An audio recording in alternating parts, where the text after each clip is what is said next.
They're having a conference this week in the City of London, presided over by none other than Prince Charles. And what's the topic?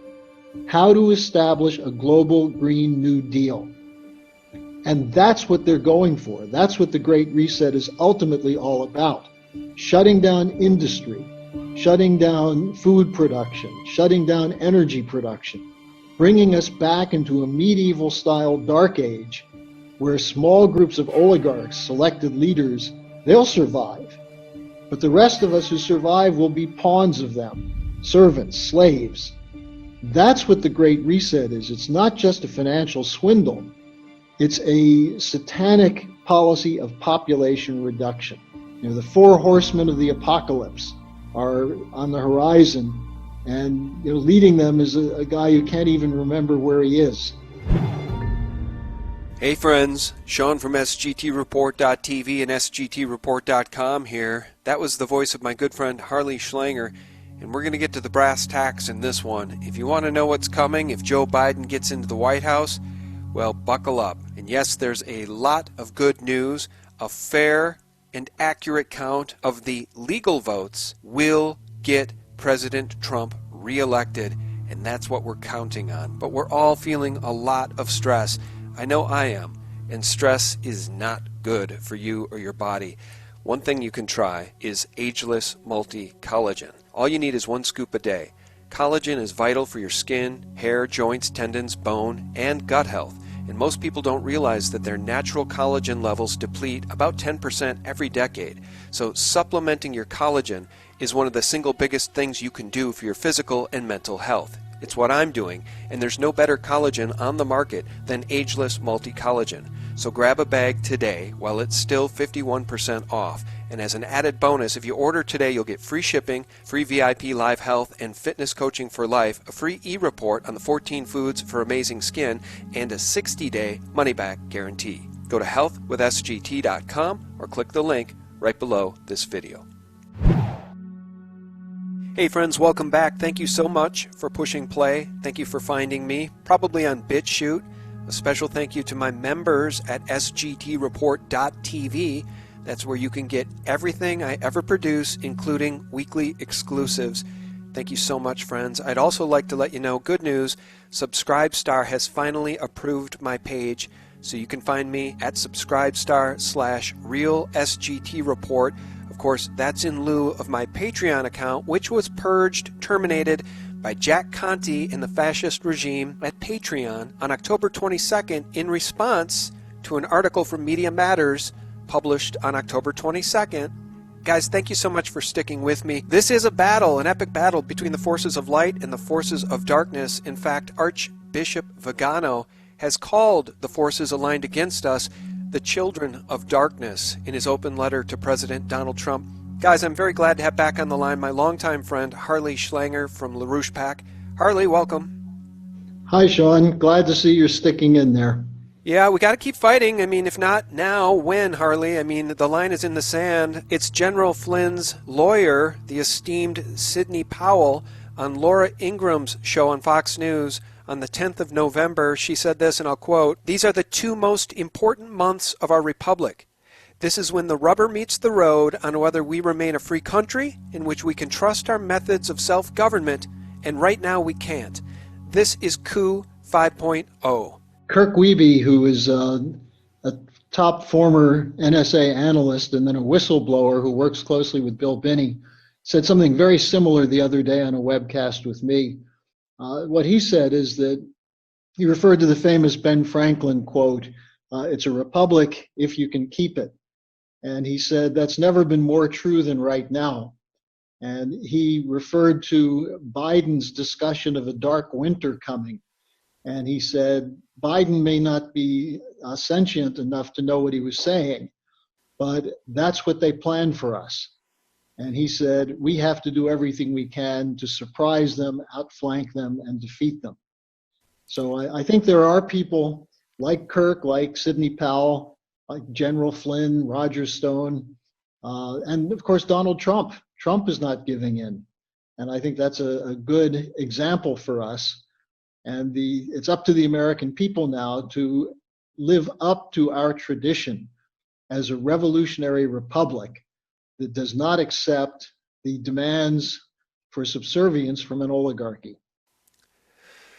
You mentioned the dark winter. I want to circle back to that and really flush out what that means, because Biden has promised a dark winter, and he's really going to deliver on that. I'm not sure if you've been following, and I bet you have, the statements coming from globalist Klaus Schwab, the founder of the World Economic Forum, who's pushing for his great reset. He, of course, is saying the world will never return to normal after COVID.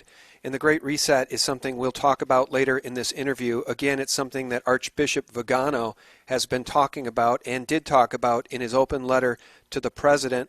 Let me do a screen share, though, for you, Harley, and I want to share this clip. This is Tucker Carlson talking about the color revolution with his guest.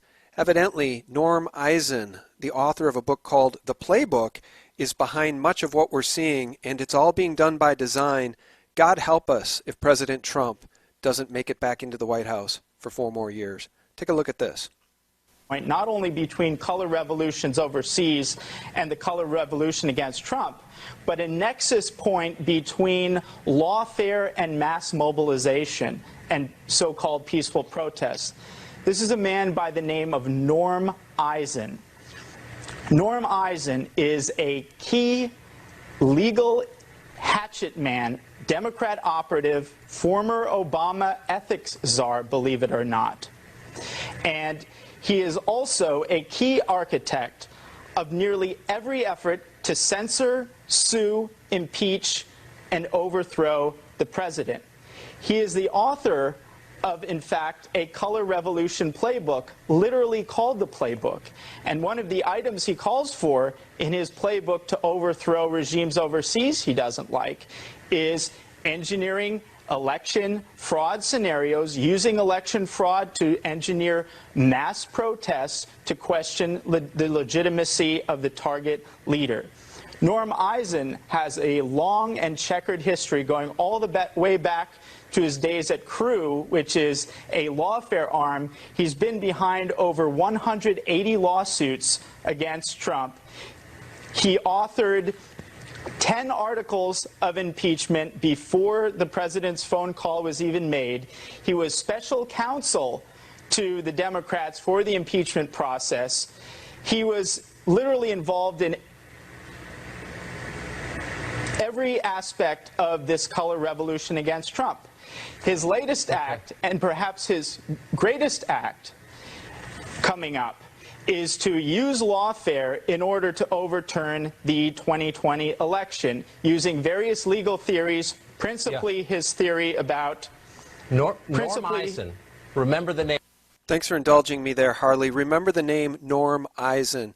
It calls to mind an exchange between President Trump and a reporter, I believe it was Laura Ingraham actually, from Fox News, in which President Trump said there are people that will be in control if Biden becomes president, people you've never heard of. I think one of those people is Norm Eisen. Well, we've identified Norm Eisen as a longtime hatchet man for this operation. His idea of color revolution actually comes from a guy named Gene Sharp. And Sharp is someone who drafted a proposal, which Eisen is, I mean, like typical of Biden, Eisen's a plagiarizer. He's taking it from someone else. But he is an operative for this network, which is engaged in bringing the methods used to overthrow governments in other countries to the United States. Now, in doing that, Eisen is collaborating with people like John Brennan, Clapper, the intelligence networks of the Obama administration, and the Bush crowd, working as well with the people who came up with Russiagate. The media gives them a lot of coverage. There's something called the Transition Integrity Project, which is run alongside of Eisen. But the thing about Eisen that's most important is that what he does is he uses the possible dissatisfaction of a small section of the population that demonstrates. For example, think Antifa or Black Lives Matter, and takes that and blows it up into something bigger, and then works with the intelligence community to create provocations and then uses that further for protesting votes. I mean, this is what was done in Ukraine. What's important about Eisen in particular is that he maps into the whole network that was involved in the coup in Ukraine in February 2014. Who was the Obama administration point man in Ukraine? It was Joe Biden. Eisen is part of a network which includes people like Christopher Steele from MI6, who was in Ukraine in 2014. The idea that Biden was not involved in the Russiagate coup against Trump is completely fraudulent. I don't know whether he's faking his senility or if he's really gone over the edge in the last years, but he was an active participant. Now, who else is involved in this kind of thing? People like Samantha Power, Susan Rice. They promoted something called the responsibility to protect, that the United States has a responsibility to protect the so-called democratic rights of other people. Like who? Like the Arab Spring, like the moderate rebels in Syria, who in fact were the jihadist terrorists. That's their idea of democratic reform. And so if you look at what they were preparing for the election here, they had a twofold operation. One, using polls and corrupt media reports to create the impression that a Biden victory was an overwhelming likelihood, to demoralize the Trump supporters and to prepare the way for vote fraud. At the same time, if that didn't work, they were prepared to launch violent thuggery in the cities using Antifa, Black Lives Matter, and as in the case in Ukraine, a third force, namely intelligence agencies that bring in sharpshooters to start shooting people, to create the situation where they can then fulfill the conditions of a coup. So Eisen is not just some egghead intellectual. He's the point man for an operation which actually is run by the networks that control Joe Biden. And I think that's what people have to look at when they ask the question, what was going on in the lead up to the vote? They were suppressing the Republican vote, or trying to, by convincing people that Trump would lose, and at the same time preparing the way for the fraud which has taken place all over the country, but especially in the swing states, and having as plan B a violent insurrection, which is still in place, by the way, if Trump is successful, and I should say if we are successful in overturning the fraud, they're to the United States. You just cut out there for one brief moment there. You said if we're successful in overturning the fraud, and then I lost you. Yeah, if we're successful in that, their plan B is to launch violent insurrection in the cities, burning cities down, shooting policemen, shooting civilians, and creating total chaos. Yeah, I'm afraid of that too, but the alternative is selling out our nation to a globalist one-world government, taking us into the Great Reset, locking us down forever, and doing what Klaus Schwab is predicting, never going back to normal ever again. So we are in a civil war here, whether we like it or not, and it's not a shooting war, thank God, but it is a civil war. It's a coup. And I wanted to ask you this. I said to my wife the other day, I would love to be a fly on the wall and listen to the meetings between Trump and the Joint Chiefs. I would love to know what's going on, because obviously Biden being implanted in the White House is a national security threat like no other. Obama was terrible, maybe the worst president ever, but Biden is quite literally in the pocket of the communist Chinese. Let me ask you this. What is the significance the day after Mark Esper, the defense secretary, was fired by Trump, 3 senior civilian officials also resigned? Well, here's what I'm hoping. I'm hoping we're finally going to get the swamp drained.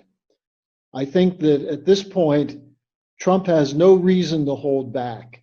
It's become completely clear to him that the worst case scenario is underway.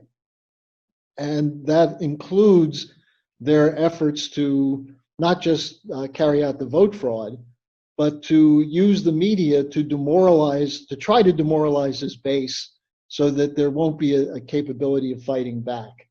Now, the strategic situation is quite crazy right now. But I want to point out one thing that I think is interesting.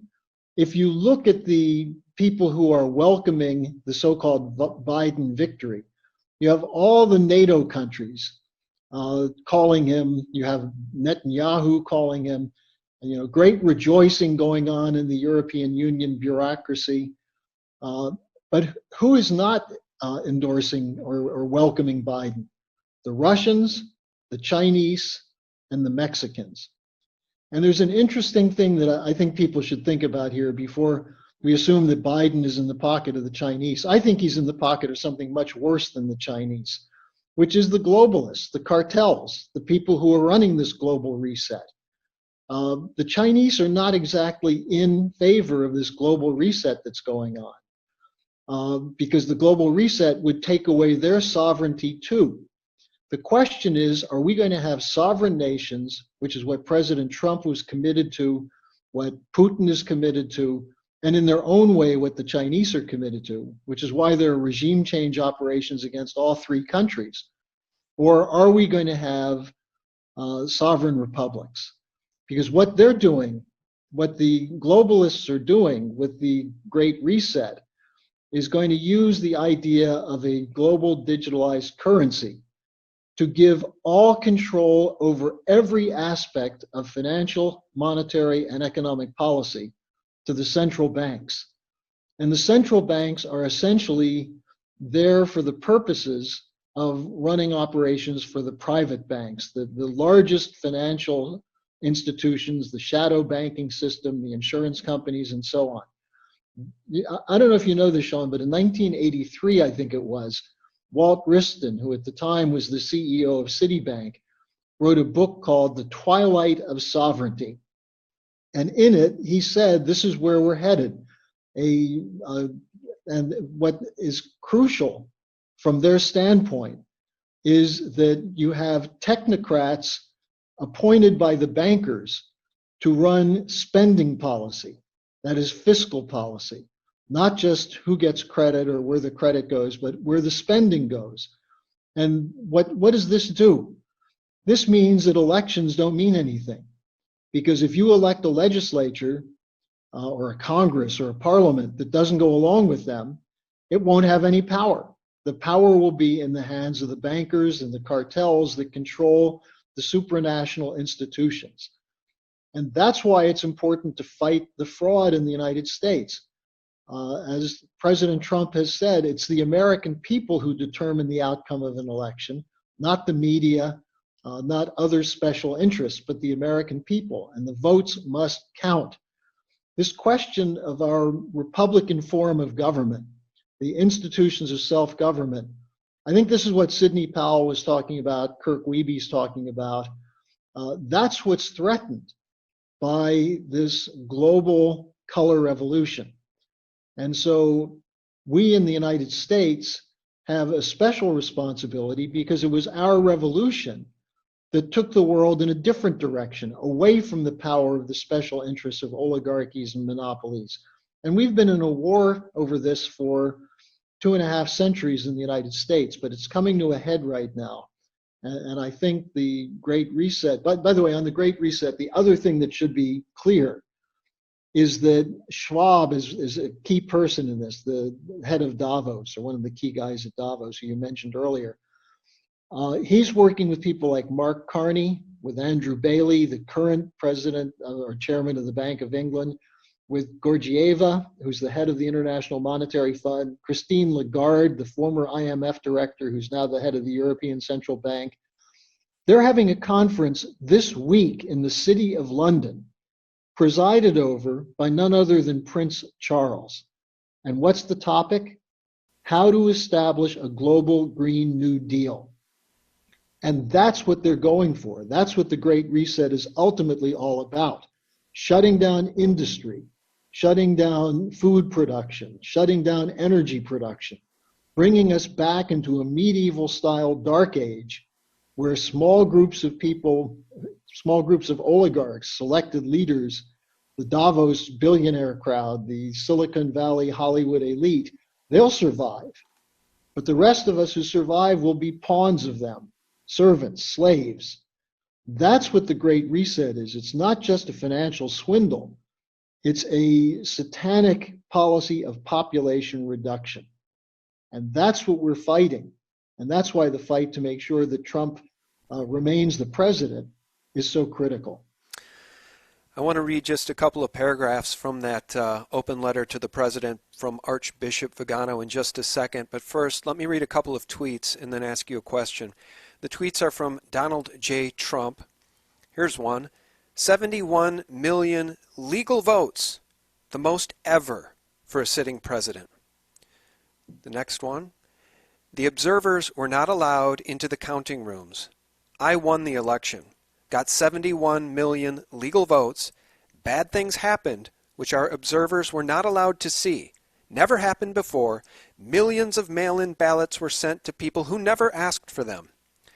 To which Twitter has put an exclamation mark down below saying the claim about election fraud is disputed, and when you click on it, it takes you to an article with this headline, Harley.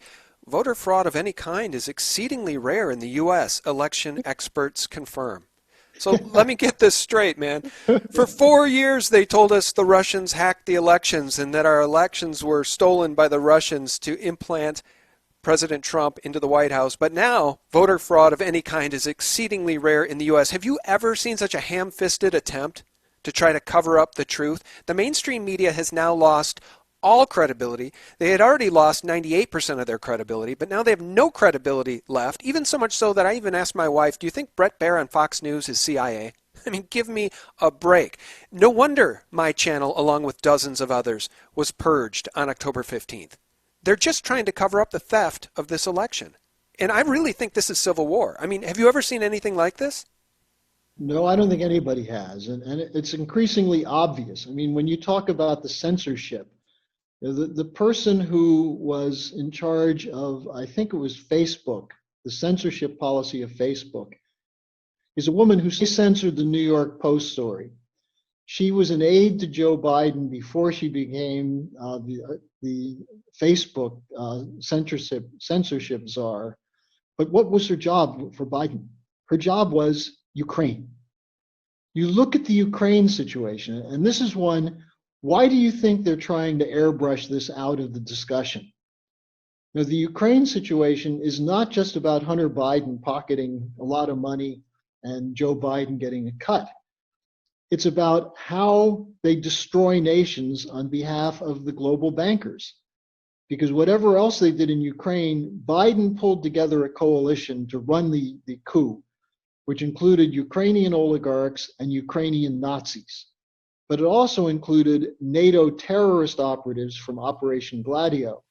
It also included George Soros and his NGO networks, and it included neocons in the United States. The idea that Biden might be a progressive or a liberal, he's a hardcore fascist to the extent he's capable of expressing any outlook. And his aw shucks, come on man persona that they're presenting covers up a guy who's a hitman for the banks through his whole career. But the Ukraine situation is so crucial because, Sean, you were just talking about the corruption of the media. Biden got a complete pass when he bragged that he bribed the Ukrainian government to shut down the investigation of Burisma by threatening to withhold $1 billion. Trump never did that. His call never was a blackmail and a bribe. Yet the media reported it as though it was self-evident that Trump was engaging in criminal action, and that's why he got impeached in the House. But there's no reason to investigate Biden because, after all, Biden was working with international consensus.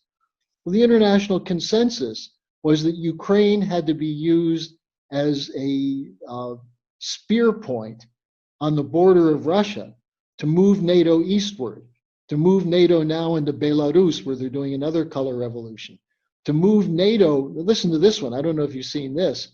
This is the same Davos crowd and the NATO command, Stoltenberg, the head of NATO. They want an Indo-Pacific NATO operation against China. Now, NATO is the North Atlantic Treaty Organization. Why would they have forces in the Indo-Pacific region? This is part of a global permanent warfare scenario that sounds a whole lot like what George Orwell wrote about in 1984. And Biden is the guy who's supposed to preside over it. Now, I don't think he's going to. I think Harris is going to be the stand-in for Biden pretty quickly. But who's going to run Harris? It's going to be people like Susan Rice. It's going to be people like Michael Bloomberg. Bloomberg is running the green policy. He formerly was the green czar at the United Nations. He was replaced by Mark Carney from the Bank of England. But Bloomberg's going to play a leading role in the Biden administration, if there is a Biden administration.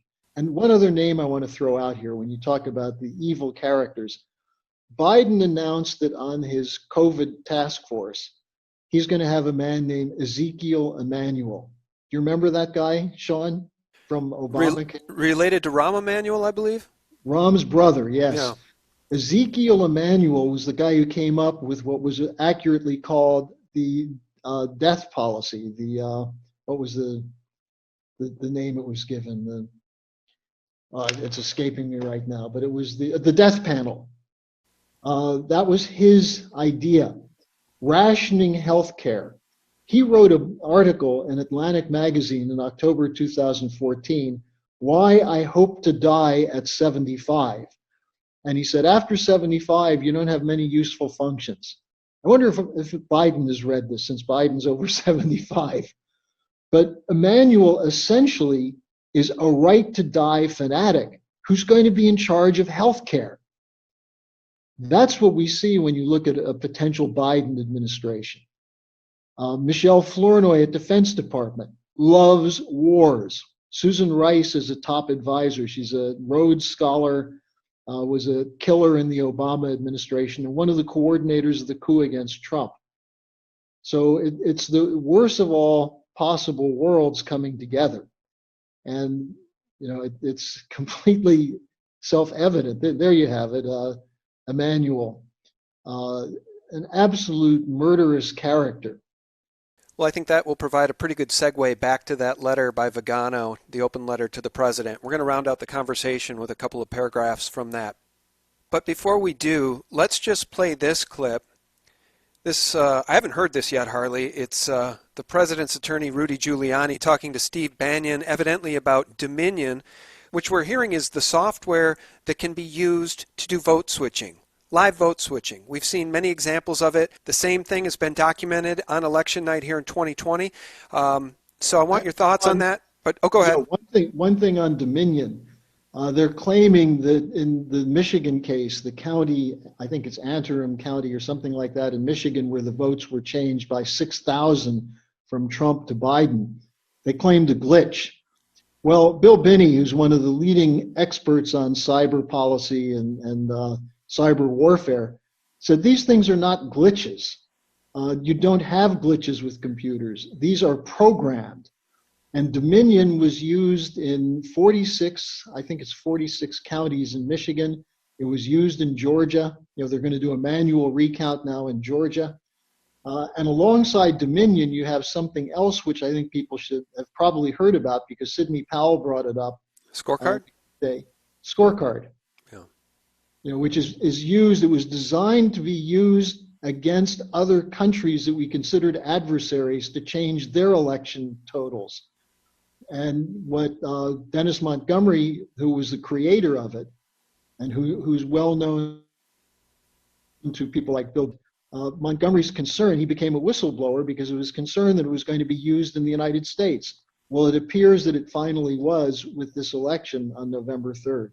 Yeah, that's right. And I may have misspoken when I said Dominion was used. I think Dominion might be the company and Scorecard is the software. At any rate, it appears... No, Dominion is the software that was used, but Scorecard is a software in the Hammer program.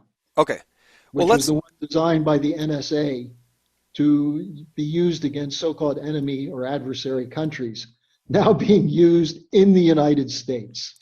All right, well, we'll listen to this clip. I haven't heard this yet, but I think this is very important, especially as the mainstream media continues to say there's absolutely no evidence of election fraud whatsoever. So let's just hear this clip. Steve Bannon and Rudy Giuliani. And that's a combination. Our next guest is going to be Dave Coleman from, I think, the Great Lakes. He's one of these public interest research institutions. This lawsuit is a combination of what Thor was working on in Coleman. Is that correct, in Michigan? Correct, and they both have superior information. Thor has the part of it with the government insiders who basically are turning, let's call it state's evidence. They are Democrats who are testifying against the Democratic effort because they were so disgusted. That's basically Thor's people. Coleman has the community people, and he's got the Dominion people. And they were the ones who were the actual, not the poll watchers, the observers, who were excluded, who were lied to, but two of whom stayed behind after all the Republicans had been left out. And they're the ones who got the evidence on the 100,000 votes coming in. And they have some photographs also. You put those two together, and you've got some very, very powerful evidence that room at the Cobb Center, I think it was a complete, let's make up the votes room. How much do we have to make up, and let's get there? I'll tell you, I've been saying this quite a bit lately, Harley. It's amazing that the mainstream mockingbird media can tell or try to tell the American people time and time again, doesn't matter what network you're on. If you're on Fox News daytime, you're going to hear the same thing. If you're on CNN, it's all you'll hear. MSNBC, it's all you'll hear. There was no evidence of voter fraud. Sometimes as they're showing shots coming out of, what was it, Detroit or Philadelphia, where they were putting up whiteboard to try to prevent Republican... Detroit? I mean, the only reason you do that is so you can steal votes. That's the only reason you don't allow observers.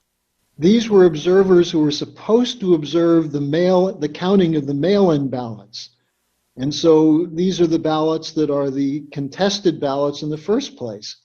So you would think if you wanted to make sure there was an honest election, you would allow the observers. In Pennsylvania, the court ruled that they had to let the observers in, and they still didn't.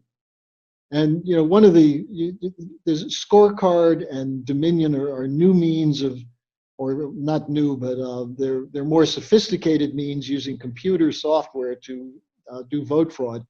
But the old standard of having the dead vote, that's the one where you can actually see, I think it was in Nevada, that they have between 3,000 and 6,000 evidence of people who were dead and no longer residents in the state. And I heard a quip the other day, which I think was quite appropriate. The most pro-Biden demographic was dead voters. Yeah, 100% for Biden. Yeah, no, that's right. I saw a very amusing meme the other day, and it's not very amusing to watch coffins floating after a flood, but it was a meme that said, Biden voter parade. Look, we got to laugh to keep from crying. Look, I want to ask you this. The important thing, you're making a very important point. The media doesn't realize how out of touch it is with the normal person. And these interviews, you mentioned Stephanopoulos, if you look at Wolf Blitzer, you look at the media again on election eve, we saw a deja vu of 2016 with their mouths falling, collapsing, even though they had predicted this. Remember the so-called red mirage, the media was saying Trump would be ahead on election eve, but as the votes came in from the mail-in, it would be for Biden. Well, how do they know how people are going to vote in mail-in voting? How do they know that? This is where you see that they're playing the American people for suckers and for depressed, demoralized people. But the most astounding thing about this campaign was the comparison between the rallies of Biden and Harris, where they talked to a handful of their campaign workers in about 10 cars. It was like a remake of the cartoon Cars 6 or something, was the Biden campaign. And Trump would speak to enthusiastic crowds, overflowing. People couldn't get enough of him, and he couldn't get enough of them. Now, you look at that, and you have to draw a conclusion. The American people are not going to be pushovers. And if the president keeps fighting and the people keep up our optimism and our commitment to root out this corrupt globalist regime and bring them to trial, I think we'll get a positive result. But it's going to take a real fight and people should have no illusion that the courts will be on our side. It's going to be a fight in the courts. The idea that it's a slam dunk at the Supreme Court. I mean, you don't know what the FBI might have on some of these justices. So we've got to keep the mobilization going. And one of the places to mobilize is the state legislatures. Because in Pennsylvania, for example, the state law says that only the legislature can make changes on when election day is. That is, the election day is the first Tuesday, but the legislature had determined when the cutoff time is for counting votes. The Supreme Court of Pennsylvania changed that. That violates state law. So will the legislature now take these thousands of votes that were allowed because of this change by the Supreme Court? They've been segregated. Will they allow them to be counted or not? And if you take them out and you take out some of the other votes that are clearly fraudulent, you have the state of Pennsylvania going back to Donald Trump. You have the state of Georgia with a recount, hand recount. Perhaps Georgia will go back to Trump. If those two states go, I think that it means either Nevada, Arizona, or Michigan would put Trump back in the White House. So this is not over, but forget the media, forget the courts. It's going to be a mobilization of the people that will make the difference. All right, I agree, but let me ask you. We're going to round out the conversation with Sidney Powell's quote, and then we're going to paint the picture of what's coming if Biden gets in. So, Sidney Powell says, these are the two most important months of our republic. She said that to Laura Ingraham on Fox News on the evening of November 10th, 2020. You and I are having this conversation on November 11th, 2020. The two most important months in the history of our republic are unfolding in real time. What would you tell those who are listening they can do, actionable things they can do right now to get in the fight? Because I'm in the ring, you're in the ring. I happen to be a plaintiff in a lawsuit against one of the most powerful corporations in the world, Google, who owns YouTube. It's scary. They're scary. They play dirty. But I'm in the ring. I want everybody to get in the ring peacefully, because if 2 months go by and somehow they steal this from President Trump and they hand it to globalist Sleepy Joe, I'm going to paint the picture of what's coming, and it's very, very ugly. So actionable things you think our audience can do right now, today, tomorrow, in the weeks ahead. Well, two things primarily, besides spreading this information and sharing the video that you're producing. The two things are, one, look for where there are demonstrations, car caravans, boat caravans, people out on street corners. All over the country, spontaneously, there are demonstrations which are showing that the so-called Trump phenomena is not going to disappear. But secondly, the state legislatures have an enormous amount of power in determining who the electors are. And I think it's 28 or 30 of the states are controlled by Republicans. One of the scenarios is if they end up with a tie in the Electoral College vote, which could happen if some of these states are taken away from Biden that have been credited him by the media and are legitimately turned to Trump. If you have a tie in the Electoral College, it's going to be a vote in the Congress where each state has one vote determined by the legislature. So the state legislatures have power in that way, but also over choosing the electors. And if there is funny business in a state, the state legislature can get involved as well. So get to the state legislatures. Talk to whoever your legislator is. Tell them that you're not going to stand for this fraud, and you hope that they're going to stand up for the integrity of the vote. So I think those two things represent something actionable that people can do. Be visible in these demonstrations, share as much of this information as possible, and mobilize your state legislature. All right, very good.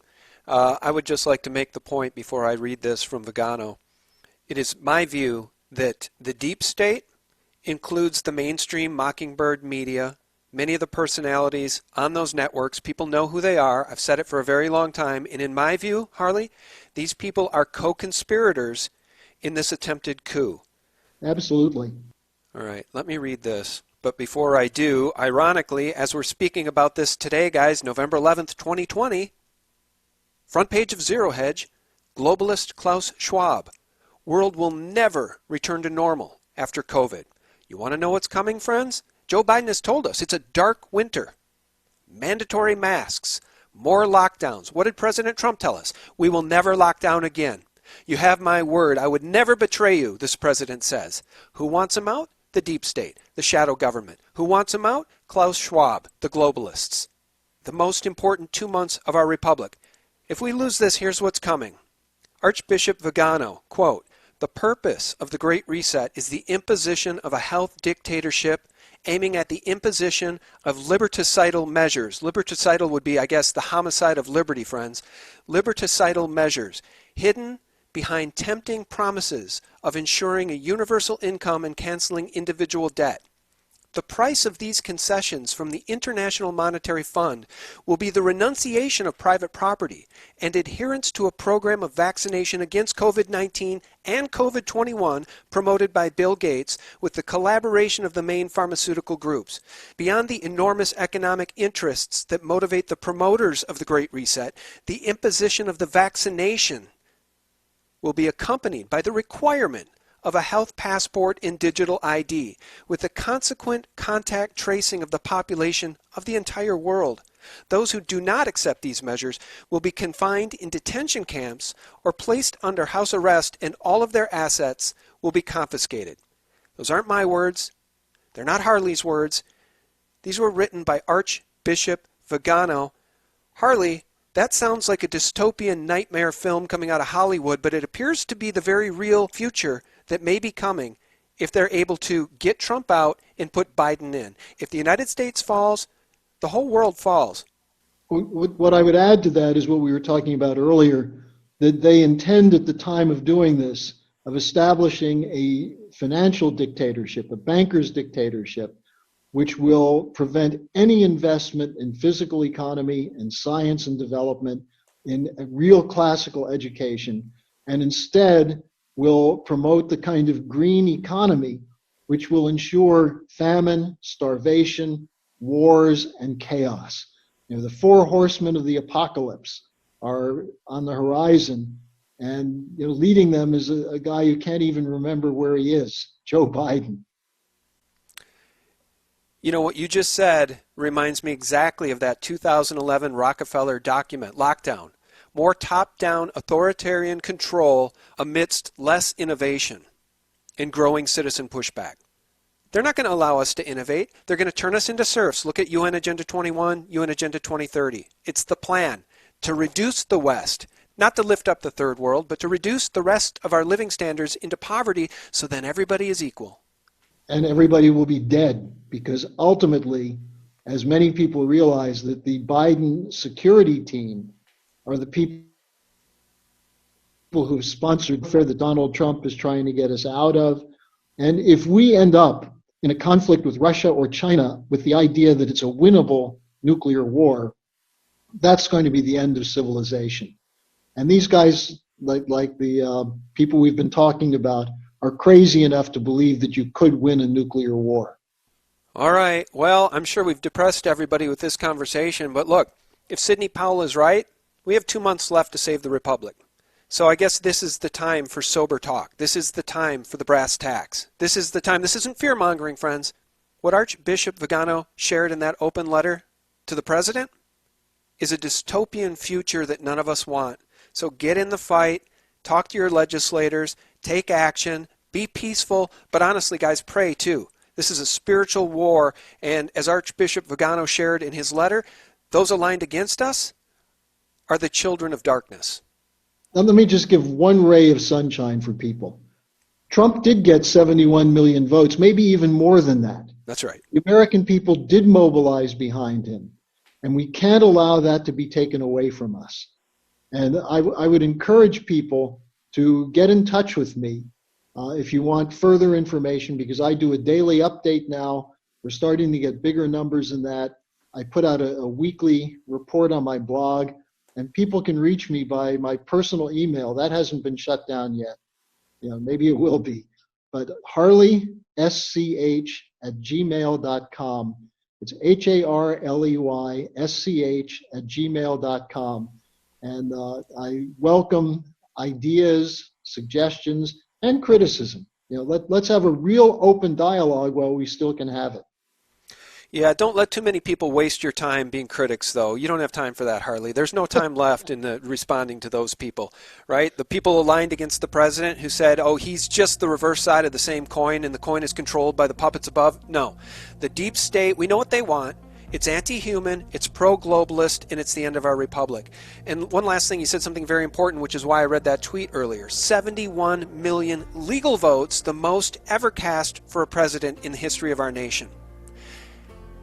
In fact, he had so much support that the deep state had to rig it and steal it for Joe in a way that became blatantly obvious. And therein lies the blessing, guys. If we can prove the fraud, which Sidney Powell and Rudy Giuliani and the attorneys are doing, we're going to take this thing back. There is no other choice. Our guest has been Harley Schlanger. Harley, thank you so much. Good talking to you, Sean. You too, my friend. Guys, thank you so much for tuning in. A shout out to anybody who wants to sign up and support me at Subscribestar. I'll leave the link below. It would really mean a lot to me and my little team. Thank you for becoming members at SGTReport.tv, beyond the reach of big tech censorship. And those that want everything for free, you can find me on BitChute and, of course, at SGTReport.com, the antidote to corporate propaganda 24/7. God bless, friends. Bye-bye.